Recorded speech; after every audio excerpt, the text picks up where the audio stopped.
Digital desk plus पर आपका स्वागत है। आज हम जैम पोर्टल पर नॉर्मल बंच बिड बनाने के लिए बंच कैसे तैयार किया जाता है और जो आइटम हमें परचेज करना है उसका बंच बनेगा या नहीं, इसके बारे में जानते हैं। इसके लिए हम जैम पोर्टल को लॉगिन करते हैं।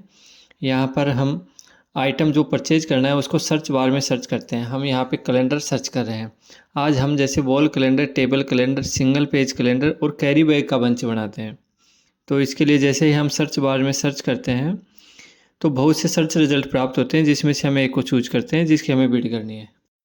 जैसे ही सर्च करते हैं तो हमें लेफ्ट साइड में बिड ओब्लिक आर ए का ऑप्शन दिखाई देता है, उसको सेलेक्ट करते हैं। उसके बाद में हम नीचे सेलेक्ट कंसाइनी में कंसाइनी और क्वांटिटी भरते हैं। उसके बाद सर्च के ऑप्शन पर क्लिक करते हैं। लेफ्ट साइड में सबसे नीचे हमें प्रोडक्ट स्पेसिफिकेशन का ऑप्शन दिखाई देता है, जो हमें गोल्डन और अदर पैरामीटर सेलेक्ट करने होते हैं। गोल्डन पैरामीटर फिल करना मैंडेटरी होता है। गोल्डन पैरामीटर हर आइटम के अनुसार अलग अलग होते हैं।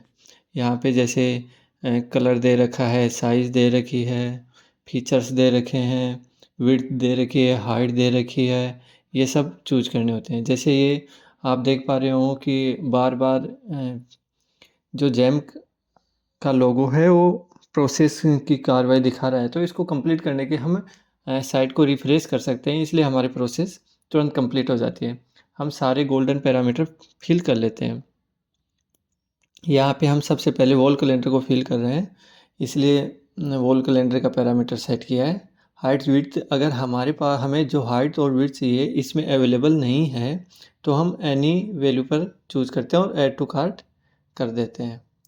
गोल्डन पैरामीटर सभी भरे होने चाहिए, अन्यथा आपकी बिड आगे नहीं जाएगी। तो यहाँ पे जैसे आप देख पा रहे हो नहीं भरा हो तो यहाँ एनी वैल्यू चूज करते हैं और यहाँ पे सभी सेलर दिखा देते हैं। इसमें आप किसी भी सेलर को चूज कर सकते हो, इससे कोई बिड पे इफेक्ट नहीं पड़ता है। और उसको हम प्रोसीड कर देते हैं। जैसे ही हम प्रोसीड पे क्लिक करेंगे तो हमारा आइटम कार्ड में ऐड हो जाता है, जिसको हम व्यू कार्ड करते हैं। यहाँ पे हम देखते हैं लेफ्ट साइड में select category, select the card, तो इस पर क्लिक कर देंगे और हम अगला प्रोडक्ट सर्च करते हैं। यहाँ पे फिर हम दोबारा से कैलेंडर ही सर्च करते हैं, क्योंकि दूसरा आइटम भी हमारा कैलेंडर ही है, उसका टाइप चेंज है ओनली। तो जैसे कैलेंडर सर्च करेंगे वही सेम प्रोसेस, बिड और आर ए पे क्लिक करते हैं।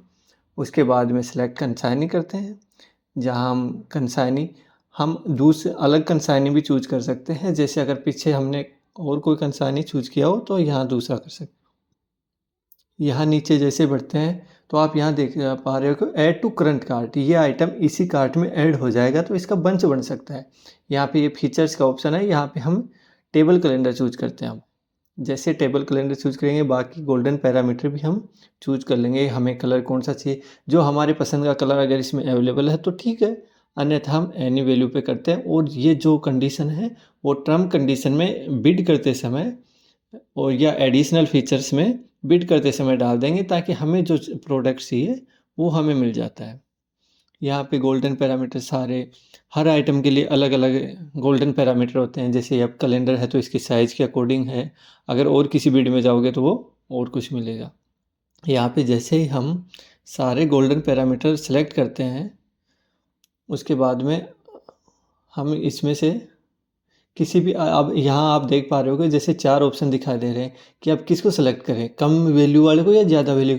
इससे कुछ भी फ़र्क नहीं पड़ता है, चाहे आप ज़्यादा वैल्यू का सेलेक्ट करो चाहे कम वैल्यू का सेलेक्ट करो।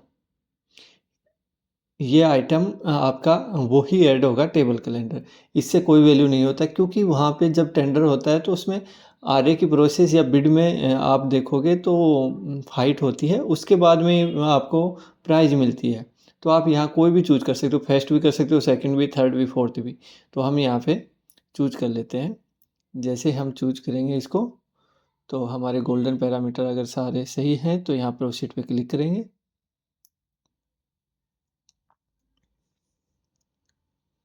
जैसे ही हम प्रोसीड पे क्लिक करते हैं तो फिर हमारे पास रीसेलर। अब इसमें ये ज़रूरी नहीं है कि आप सेकंड ही चूज़ करो, इसमें फोर्थ भी चूज़ कर सकते हो, फिफ्थ भी। इस प्रकार हमारा ये कार्ट में ऐड हो जाता है। यहाँ पे हम फिर से व्यू कार्ट करते हैं और डायरेक्ट चेकआउट भी कर सकते हैं यहाँ से, मतलब सीधा बिड की प्रोसेस पे भी जा सकते हैं। लेकिन हमें अनदर आइटम करना है, ये देखो जैसे बिड का ऑप्शन आया, बिड पे भी जा सकते हैं हम। वापस शॉपिंग कार्ट पे जाते हैं और व्यू ऑल कार्ट करते हैं। तो यहाँ हम फिर ये टिक रहना चाहिए, अगर ये नहीं रहेगा तो आप इसमें कार्ट में ऐड नहीं कर पाओगे। फिर से कैलेंडर सेलेक्ट करते हैं और सर्च करते हैं।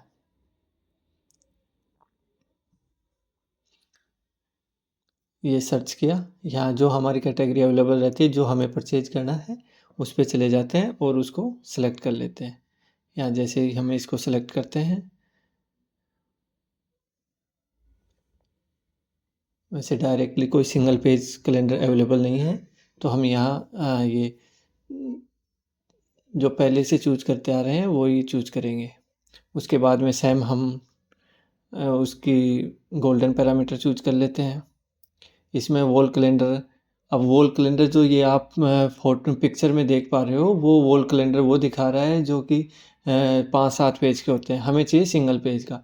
तो हम कोई इसमें इशू नहीं रहता है, हम इसको सेलेक्ट कर लेंगे, लेकिन जब हमारे टर्म कंडीशन डालेंगे तो वो हमारी उसके अकॉर्डिंग डालेंगे जो हमें आइटम चाहिए, जिससे कि ये टर्म कंडीशन जब सेलर पार्टिसिपेट करता है तो उसको दिखाई देता है कि आप क्या खरीदना चाह रहे हो। यहाँ पे वो सेम कंसाइनी सेलेक्ट करते हैं और अपनी क्वांटिटी करके सर्च कर देते हैं। उसके बाद हम गोल्डन पैरामीटर चूज करते हैं। यहाँ पे हमारे जो अकॉर्डिंग है आइटम इसमें अवेलेबल नहीं है, तो हम एनी वैल्यू पे चूज करते हैं और यहाँ पे आइटम को ऐड कर लेते हैं कार्ट में। अब आप कार्ट में देख पाओगे कि 3 टाइप के कैलेंडर हो गए हैं। अब हम कैरी बैग ढूंढते हैं कि कैरी बैग क्या इसका बंच बना पाएंगे या नहीं बना पाएंगे। जैसे हम कैरी बैग सर्च करते हैं तो यहाँ बहुत से ऑप्शन दिखाई देते हैं, हम किसी भी एक कैरी बैग पे करते हैं, लेकिन यहाँ पे देखोगे कैरी बैग की जहाँ पे कैटालॉग पब्लिश हो रखा है, यहाँ पे देखोगे ऐड टू कार्ट आ रहा है, तो हम इसका बंच नहीं बना सकते। अगर यहाँ पर ऐड टू करंट कार्ट लिखा होता तो हम बंच ईजीली बना सकते थे, लेकिन हम इसका बंच नहीं बना पाएंगे। चलो देखते हैं कि दूसरा बैग पे जाके ये भी दूसरा बैग भी देख रहे हैं, तो ये भी ऐड नहीं हो पा रहा है। इस प्रकार हम कैरी बैग को इसमें ऐड नहीं कर सकते, तो इसका बंच नहीं बनेगा। इसके लिए हमें अलग से बिड या डायरेक्ट परचेज, आप जो भी आपकी अमाउंट के अकॉर्डिंग रहता है कि आप 1 लाख से कम का खरीद रहे हो तो डायरेक्ट परचेज भी कर सकते हो, अगर 1 से ज़्यादा का है तो कंपैरिजन से भी कर सकते हो, या फिर 10 से ज़्यादा का है तो बिड कर सकते हो, 10 से कम है तो भी आप बिड कर सकते हो। इसको प्रोसीड चेकआउट पे करते हैं तो बिड के ऑप्शन पे आ जाए। इस प्रकार से हम बंच बिड के लिए बंच बना सकते हैं। Thank you. Please like share and subscribe.